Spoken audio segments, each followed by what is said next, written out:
और ये हर जगह हुआ, भावनगर में हुआ, बड़ौदा में हुआ, अहमदाबाद में हुआ, सूरत में हुआ। अब ये रावपुरा में 281 बूथ हैं। 281 बूथों पे 1 घंटे में 16,000 वोट पड़ गए, मतलब 1 मिनट में 57 वोट। आप कैलकुलेट कीजिए कैसे संभव है। न कोई बाहर लाइन लगी हुई, न अफरा तफरी, लेकिन इतने वोट वहां पड़े।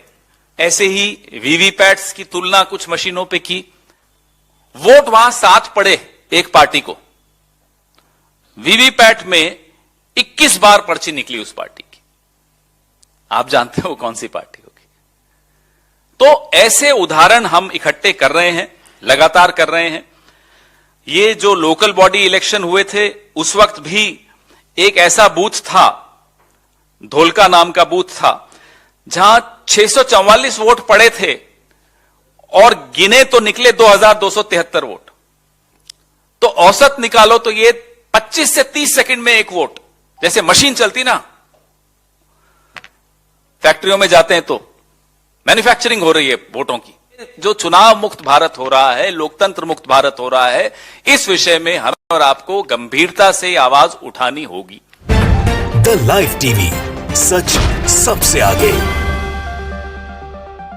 दोस्तों, मैं बात हफीज हूं। भारतीय जनता पार्टी ने भले ही गुजरात में बहुत सारी सीटें जीत ली हो, बहुत बड़ा मैंडेट हासिल कर लिया हो और वहां एक बड़ी मार्जिन से सरकार बना ली हो, लेकिन अब धीरे धीरे जो चीजें सामने खुल के आ रही हैं वो चौंका देने वाली हैं। वो चीजें ऐसी हैं, वो बातें ऐसी हैं जो सामने अब जनता के आ रही हैं, जो अपने आप ही गुजरात के चुनावी परिणाम के ऊपर एक प्रश्न चिन्ह लगा देते हैं और शक के घेरे के अंदर बहुत सारी चीजों को खड़ा कर देते हैं। मैं बात कर रहा हूं एक भास्कर की खबर की, जो मयूर जानी ने डाली है। गुजराती के अंदर अखबार है दिव्य भास्कर, और इसमें लिखा है कि यह दिव्य भास्कर की रिपोर्ट है, जिसमें बताया गया है कि बड़ौदा में बीजेपी के लिए मुश्किल बैठकों पर शाम 5 के बाद वोटिंग में अपर सर्किट लगी। पादरा में 35,700 और अकोटा में 27,563 वोट ज्यादा मिले। कांग्रेस के प्रत्याशी ने बूथ के सीसीटीवी फुटेज मांगे। आप समझ रहे हैं मैं क्या कह रहा हूं। ये इन्होंने जो लिखा है, जो ये दिव्य भास्कर को पढ़ रहे हैं यहाँ पर, दिव्य भास्कर की कटिंग भी लगी हुई है, ये चौंका देने वाला नहीं, बल्कि आप यकीन ही नहीं कर सकते ये एक ऐसी चीज हुई है। अपर सर्किट के बारे में आपको बता देता हूं क्या होता है। इन्होंने कहा है कि गुजरात के अंदर जो शाम 5 के बाद वोटिंग में अपर सर्किट लगी कुछ जगहों के ऊपर, पादरा में 35,700 और अकोटा में 27,563 वोट ज्यादा मिले और कांग्रेस के प्रत्याशी ने बूथ की सीसीटीवी फुटेज मांगी। क्या होता है अपर सर्किट, उसको समझ लीजिए।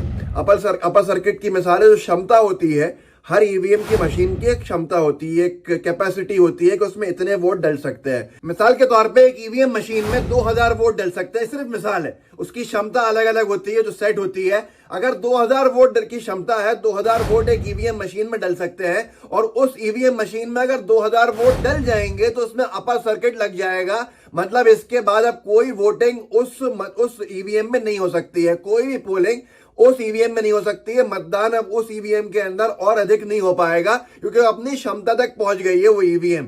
ऐसा लेकिन चौंका देने वाला खुलासा जो हुआ है गुजरात के अंदर, कि उस ईवीएम में जो जितनी क्षमता थी कि 2000 की थी, तो 2000 से बहुत ज्यादा अधिक वोट जो है पर्चियां निकल आई उसमें, या जितनी भी क्षमता थी उससे अधिक वोट डले। और अधिक वोट भी कितने डले हैं आप खुद देख लीजिए। जो लिखा है दिव्य भास्कर ने, 35,700 और 28,573 मत, ये ज्यादा डल गए। अब यहां पर अपर सर्किट से ऊपर चले जाने का मतलब है कि कोई जादू टोना कर दे। जादू टोना तो हो नहीं रहा है, वो संभव तो है नहीं कि ईवीएम में, मशीन में अपने आप वोट आ जाएंगे, या कोई बहुत बड़ा जादूगर हो वहां पर जिसका जादू चल रहा हो, तो ये भी संभव नहीं है।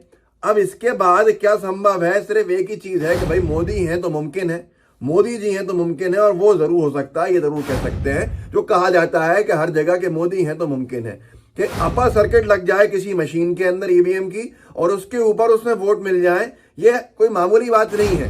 अब लोग कह रहे हैं कि गुजरात को इसी तरह से जीता गया है। क्या गुजरात के अंदर ऐसे ही अलग अलग मशीनों में पहले से वोट मौजूद थे, या अलग अलग मशीनों के अंदर एक्स्ट्रा वोट जो 5 बजे के बाद डले हैं वो बीजेपी के लिए डले हैं? ये सारे सवाल जो है चुनाव आयोग की भूमिका पे सवाल खड़े कर रहा है, ये सारे सवाल बीजेपी की सरकार का जो प्रशासन है उस पर सवाल खड़े कर रहा है, और सवाल जनता पूछ रही है हर एक से कि आखिर हुआ क्या है गुजरात के अंदर। क्योंकि जो मैंने आपसे कहा कि अपर सर्किट के ऊपर वोट डल जाना ये असंभव है। अपर सर्किट का मतलब मैं आपको समझा चुका, और उसके ऊपर वोट चला जाना बार बार समझाऊंगा तो शायद आप देखेंगे भी नहीं।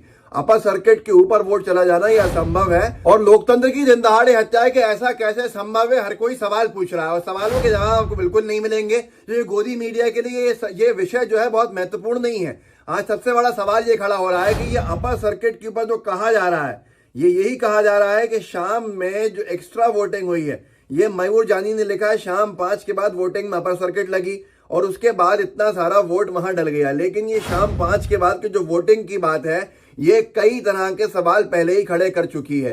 पुनीत कुमार सिंह है बोलता हिंदुस्तान के, उन्होंने ट्वीट किया गुजरात के दूसरे चरण में आखिरी 1 घंटे में 16 लाख वोट पड़े हैं, ये इच्छाधारी वोट कहां से आ गए, पवन खेड़ा साहब ने सवाल किया है।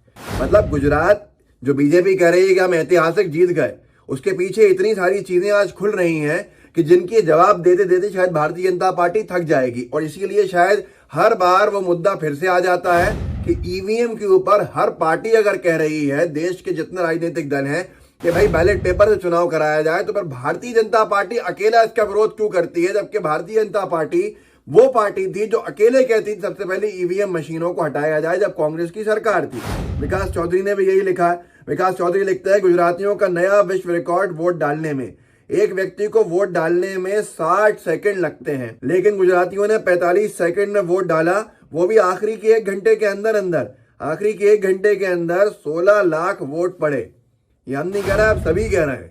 आप खुद सोचिए कितना बड़ा स्कैम हो सकता है अगर वाकई में ऐसा कुछ हुआ है कि मशीनों के अपर सर्किट से ऊपर वोट पाए गए हैं।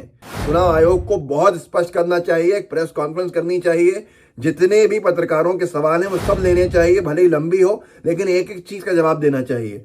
अब यहाँ पर एक जैसे नवीन मिश्रा है, उन्होंने एक और चीज लिखी है, उन्होंने एक पर्ची में दिखा, एक पूरा पेज बताया है कि इसको कितने वोट मिले हैं, और इनका दावा है सोशल मीडिया पर, ये दावा तेजी से भी किया जा रहा है, हम इसकी पुष्टि नहीं कर रहे, लेकिन जो हाईलाइटेड है ग्रीन कलर से वो बीजेपी के वोट है। आप खुद देखिए, ये कहा गया है गुजरात चुनाव ईवीएम है तो मुमकिन है, सर्कल को जूम करके देखिए, 638 वोटों का वोटिंग हुआ और बीजेपी को मिला 766 वोट और कांग्रेस को मिला 25 वोट।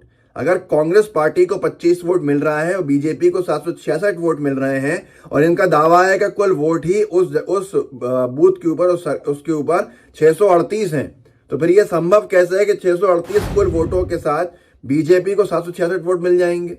ये सारी चीजें सोशल मीडिया के ऊपर अब हंगामा खड़ा कर रही हैं। लोग सवाल पूछ रहे हैं कि आखिर ऐसा हो कैसे सकता है, और अगर ऐसा हुआ है वाकई में तो उसका जिम्मेदार कौन है। क्या इस तरह से भारतीय जनता पार्टी ने 150 क्रॉस किया है गुजरात के अंदर?